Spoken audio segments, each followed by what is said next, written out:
Good morning mga tambay.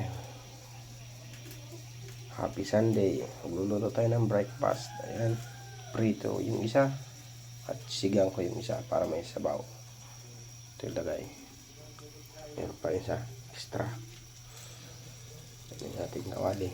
Prituhan. Ito yung sigang. Ayan natin ito.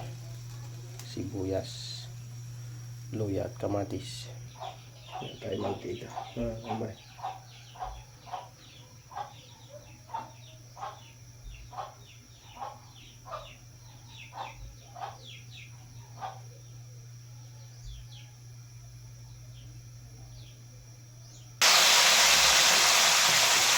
Prito ang tanda.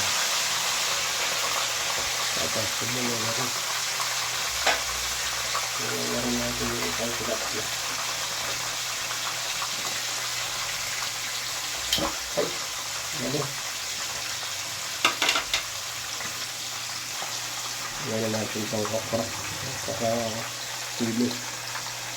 And then pepper. Ito na rin yung prito. Yan mga tambay. Ito ng ating sinigawang na tilapia. Kunti na lang din yung prito. Ito na. Let's go! Kain tayo!